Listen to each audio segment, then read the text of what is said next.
Daniel Alves acaba de deixar a prisão após pagar fiança de €1 milhão. E você vai ver também.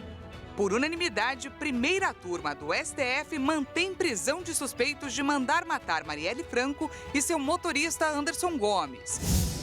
O governo anuncia primeiro pagamento de R$ 200 do programa Pé de Meia para estudantes do ensino médio. O Conselho de Segurança da ONU aprova a primeira resolução de cessar-fogo imediato em Gaza.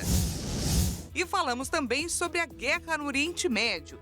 Destroços de 2 mísseis balísticos russos que foram interceptados deixam feridos em Kiev, na Ucrânia. Essas e outras notícias você confere a partir de agora. Olá, boa tarde, seja bem-vindo. Chegamos ao vivo, agora 1h04 para te contar os assuntos que estão em destaque no Brasil e no mundo nesta segunda-feira. Vem comigo. Agora há pouco, Daniel Alves deixou a prisão em liberdade provisória. Ele pagou nesta segunda-feira fiança de €1 milhão imposta pela Justiça Espanhola, o que equivale a R$5,5 milhões. Vamos ver. Preso desde o dia 20 de janeiro de 2023 pelo estupro de uma mulher de 23 anos, o ex-jogador terá de entregar à justiça seus 2 passaportes, o espanhol e o brasileiro, e não poderá deixar a Espanha. Além disso, ele também terá de comparecer semanalmente ao Tribunal de Barcelona. Daniel Alves está impedido de chegar a menos de 1 quilômetro da casa ou de qualquer lugar frequentado pela vítima e está também proibido de entrar em contato com ela. Alves permaneceu preso no centro penitenciário Brians II, na região metropolitana de Barcelona, por 14 meses. Ele se apresentou à polícia após denúncia e foi levado à prisão. O crime aconteceu em 30 de dezembro de 2022. Em 22 de fevereiro deste ano, o brasileiro foi condenado a 4 anos e meio de prisão, mas a sentença final ainda depende de que as partes esgotem os recursos. No dia 19, a defesa de Daniel Alves pediu pela 5ª vez a liberdade provisória do ex-jogador e, finalmente, obteve sucesso. Pois é, de um lado temos o Tribunal de Barcelona que aceitou o pedido da defesa para que o ex-jogador aguarde em liberdade a decisão final enquanto são analisados aí os recursos, ou seja, um caso um pouco controverso, já que ele esteve preso durante os 14 meses de julgamento e foi solto após condenação. Por outro lado, no caso de Robinho, o crime sexual aconteceu na Itália em janeiro de 2013 e até ontem ele gozava da liberdade provisória em terras brasileiras, porque a lei não permite a extradição de brasileiros para o exterior. Em um país onde a cada 8 minutos uma mulher é vítima de um crime como esse, está mais do que na hora de falar sobre o assunto.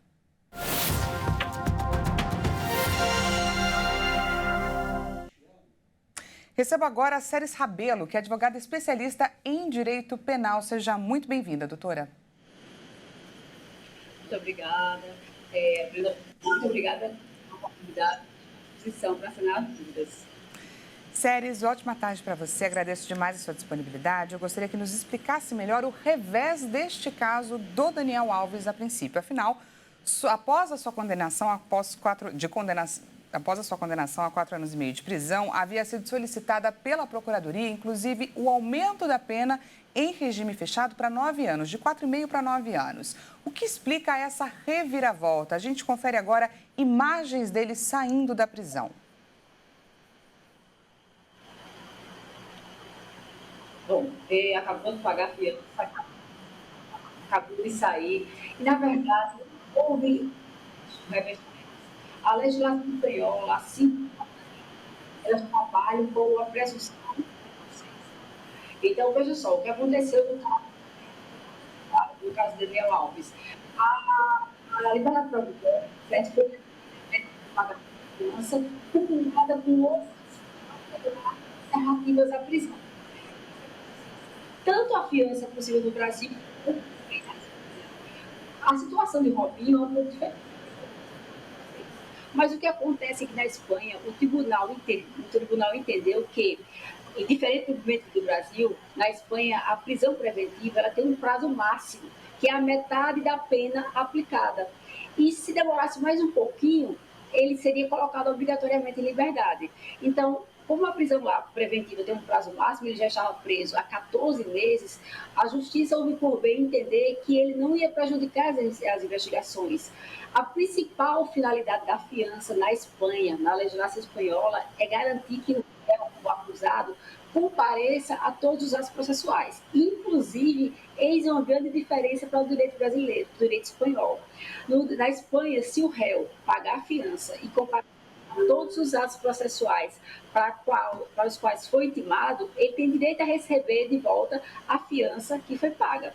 No Brasil, não. Ele só recebe se for absolvido. E Robinho, na verdade, ele não estava em liberdade provisória, né, no Brasil. A questão é que o Brasil não pode extraditar brasileiro nato, na verdade. E se ele fosse para a Itália, ele seria preso. Então, o Robinho estava no limbo jurídico. E agora o STJ, por bem, homologar a sentença estrangeira para que cumpra os efeitos legais.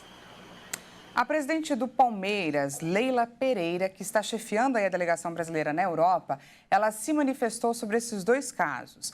Ela disse, abre aspas, ninguém fala nada, mas eu, como mulher aqui na chefia da delegação da seleção brasileira, tenho que me posicionar sobre os casos de Robinho e Daniel Alves. Isso é um tapa na cara de todas nós mulheres, especialmente o caso de Daniel Alves, que pagou pela liberdade.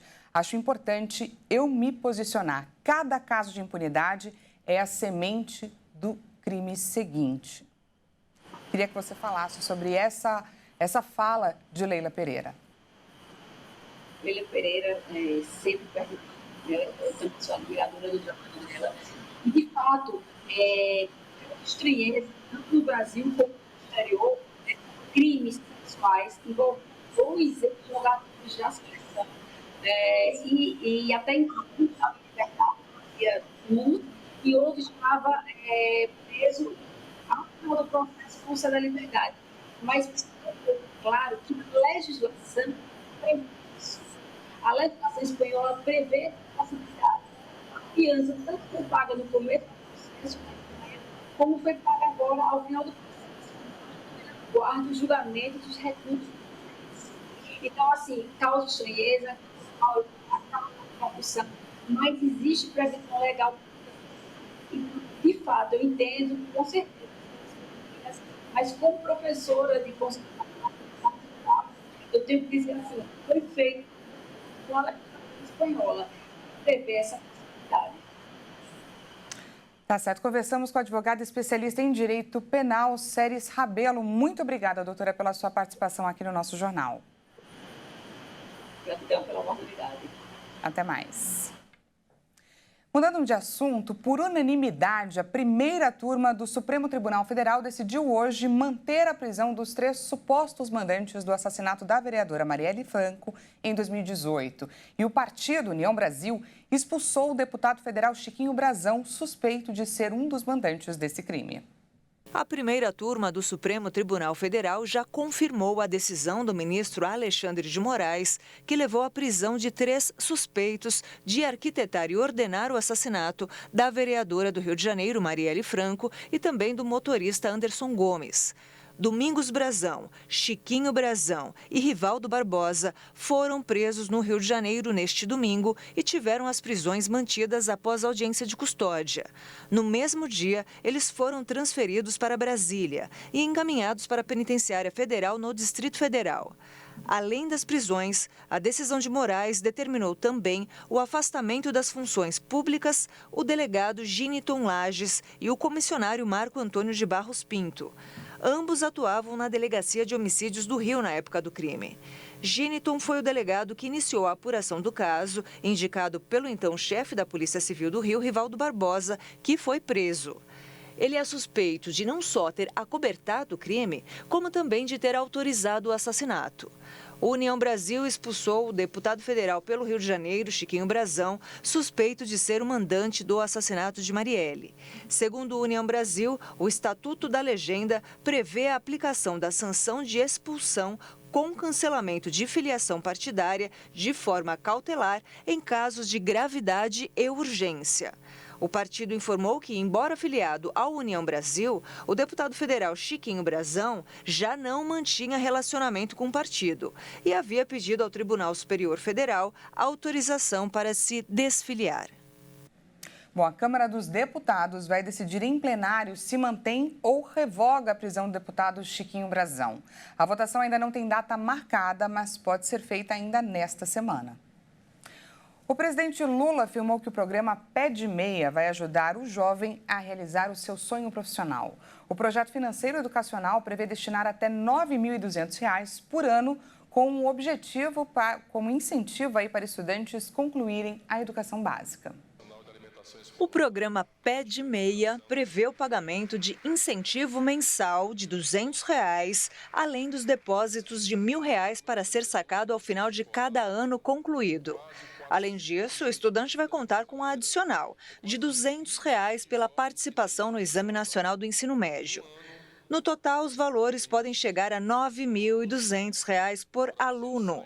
Em cerimônia no Palácio do Planalto, que oficializou o início dos pagamentos do programa do Ministério da Educação, o presidente Lula disse que todo jovem vai poder estudar sem a necessidade de abandonar o sonho de se formar por precisar trabalhar para ajudar a família. E vocês podem sonhar o que vocês quiserem e quando acordar lembrar desse sonho e tornar esse sonho uma busca na vida de vocês.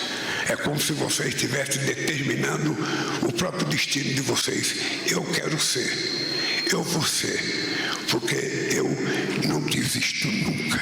Esse tem que ser o lema de vocês. Eu sou brasileiro, eu sou brasileira, eu quero vencer na vida, eu quero ter o que meu pai não teve, eu quero ter o que a minha mãe não teve, eu quero ser motivo de orgulho para todos aqueles que vivem na minha comunidade, na minha cidade ou no meu país. Os depósitos do programa Pé de Meia vão ser feitos de acordo com o mês de nascimento de cada aluno, a partir desta terça-feira. Para receber a poupança do ensino médio, o aluno não precisa fazer nenhum cadastro. Basta ter o CPF e a matrícula em série registrada até 2 meses após o início do ano letivo. Também é necessário ter de 14 a 24 anos e ser integrante de família beneficiária do programa Bolsa Família. Agora, 1h15, a gente vai para um rápido intervalo e na volta você confere. O Conselho de Segurança da ONU aprova a primeira resolução de cessar-fogo imediato em Gaza.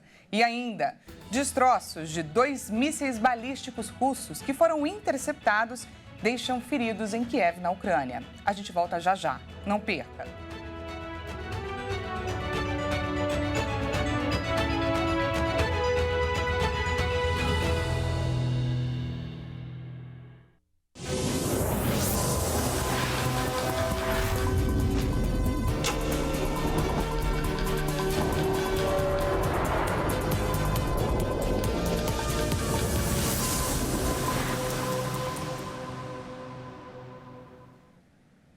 Seja bem-vindo mais uma vez, nós estamos de volta e ao vivo, 1h18 pelo horário de Brasília, trazemos mais destaques nacionais para compartilhar com você.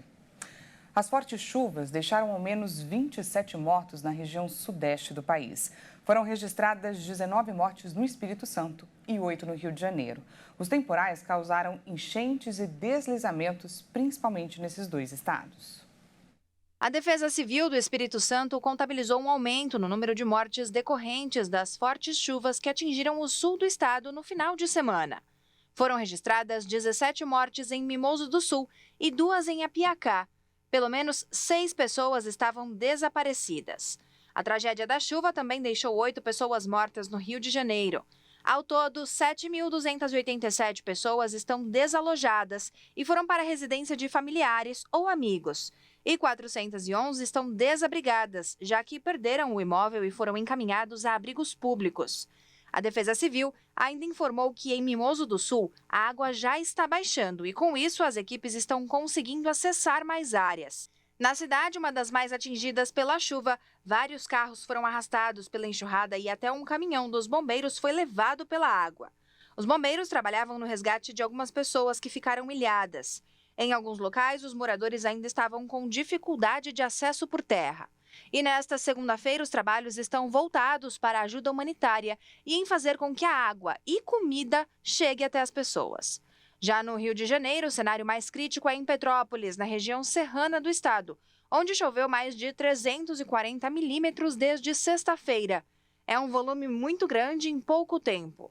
A média da cidade para todo o mês de março é de 250 milímetros. A chuva concentrada deixa o solo instável e provoca deslizamentos. A Defesa Civil informou a ocorrência de 238 deslizamentos na cidade. Um deles destruiu a casa de uma família e deixou 4 mortos. No tema saúde, trazemos um alerta. Começou hoje, 25 de março, a campanha oficial de vacinação contra a gripe. A médica cardiologista Nicole Queiroz fala agora para a gente sobre a importância da imunização. Vamos ouvi-la.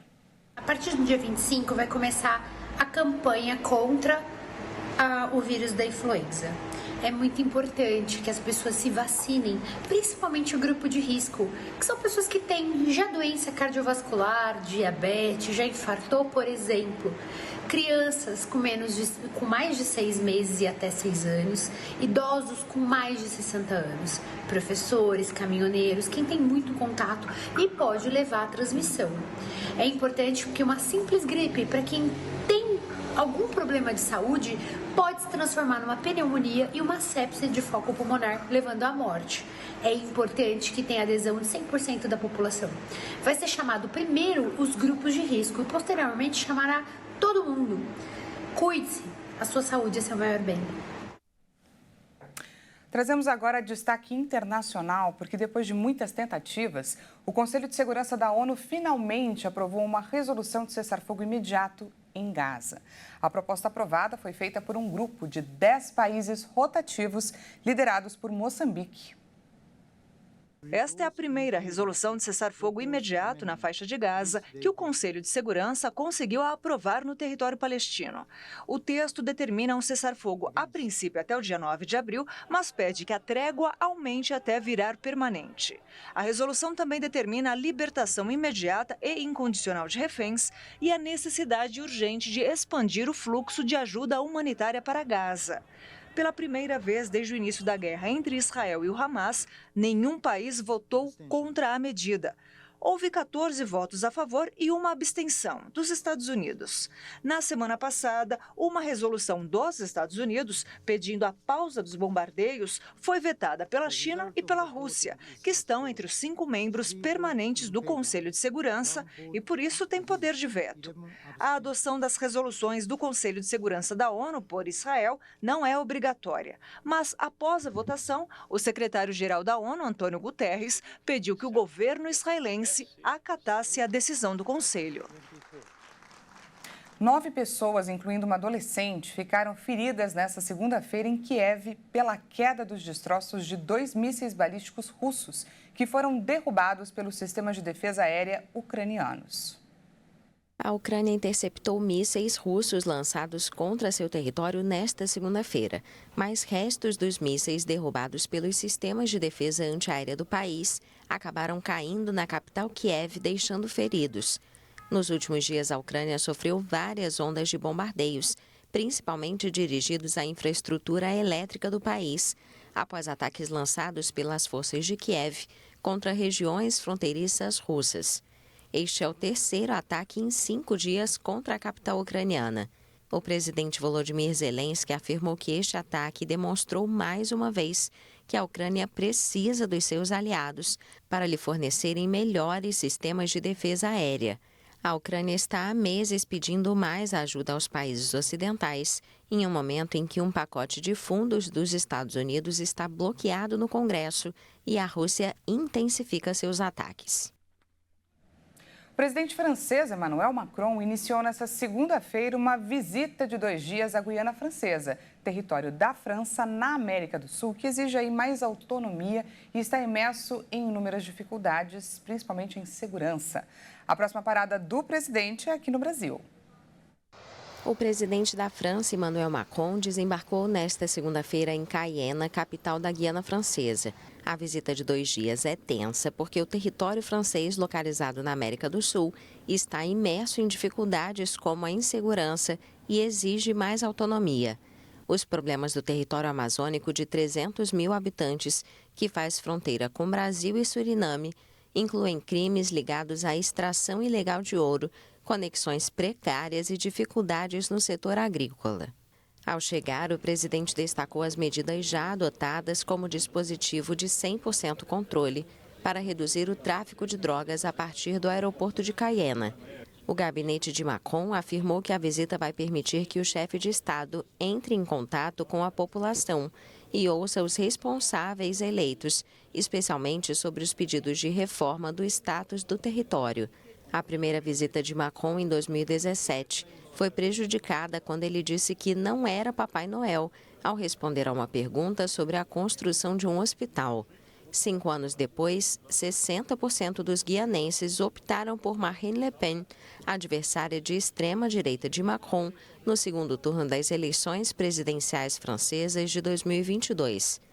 O chefe de Estado francês viajará ao Brasil na tarde de terça-feira para uma visita de Estado de 3 dias, onde abordará também a situação na Guiana Francesa. Organização de direitos humanos, movimentos populares e partidos de esquerda foram às ruas na Argentina na marcha para homenagear as vítimas da última ditadura no país, instaurada há 48 anos por meio de um golpe civil e também militar. A Argentina teve uma mobilização massiva no aniversário do golpe militar de 1976. Milhares de pessoas marcharam em Buenos Aires no domingo para lembrar as vítimas da ditadura. O governo lançou no domingo um documentário de 13 minutos intitulado Dia da Memória pela Verdade e Justiça Completa, que começa com uma entrevista com uma vítima de um movimento guerrilheiro de esquerda na década de 1970. De acordo com o curta, o relato histórico foi concebido para responder aos interesses das organizações de direitos humanos e dos governos democráticos subsequentes. Tanto Milei como a sua vice-presidente Victoria Villarruel, próxima dos militares, questionam o número de 30 mil pessoas desaparecidas, acordado pelas organizações de direitos humanos, e asseguram que o número real se aproxima de 8.700. 48 anos após o golpe, mais de 1.170 pessoas foram condenadas por crimes contra a humanidade em mais de 300 sentenças proferidas em todo o país. A líder da oposição venezuelana, Maria Corina Machado, inabilitada de concorrer às eleições contra o presidente Nicolás Maduro, anunciou a candidata que a substituirá na corrida eleitoral, Corina Lloris, professora universitária e também filósofa. A notícia aconteceu 2 dias depois do Ministério Público emitir 9 mandatos de prisão contra dirigentes do partido de Maria Corina, o Vem Venezuela, pelo suposto planejamento de ações desestabilizadoras no país. A oposição venezuelana denunciou neste sábado um bloqueio no site da autoridade eleitoral que a impede de inscrever Corina Lloris para as eleições presidenciais de julho. O período de inscrição das candidaturas começou na quinta-feira e vai até a próxima segunda-feira. A filósofa e professora universitária foi definida como substituta da líder opositora Maria Corina Machado. Apesar de vencer as primárias da Plataforma Unitária Democrática, que reúne os principais partidos da oposição, ela foi inabilitada por 15 anos a ocupar cargos públicos. No caso de Maria Corina, como ela não podia, então ela levantou a mão para a dona Corina, que é uma senhora bem preparada, com currículo forte. E eu digo que estamos no caminho certo. Nenhum candidato se sustenta, nenhum candidato tem chance com o presidente Nicolás Maduro. As candidaturas são apresentadas em um sistema automatizado do Conselho Nacional Eleitoral, que a oposição denuncia não ter acesso. Mesmo a apresentação da candidatura não garante um lugar na cédula de votação. O CNE pode rejeitar a candidatura sem direito a apresentar outro nome em substituição. E para encerrar essa segunda edição, vamos usar a tecnologia para ir para a praia, onde muitos de nós, com certeza, adoraríamos estar nesse exato momento. Essa, gente, é a praia de Hillsborough, na Flórida. Nas imagens, a gente pode ver pequenos barquinhos atracados aí no porto. Percebemos que bate um ventinho considerável por lá, mas nada que afaste aí os visitantes. Afinal, a praia ainda conta com uma boa quantidade de turistas aproveitando essa segundona. Pelo fuso, por lá agora é 12h e 29 minutinhos, já que nós estamos 1 hora na frente deles. Dessa forma, o sol é bem aquele sol do meio-dia que aparece em cima da praia no topo, o que poderia deixar o clima ainda muito melhor para curtir um mar, é óbvio. Essa edição vai ficando por aqui. Muito obrigada pela sua companhia e lembre-se, a 1h50 minutinhos daqui a pouco, Caroline Povoleri vem com o balanço das notícias da tarde dessa segunda-feira. Uma ótima segunda e até amanhã.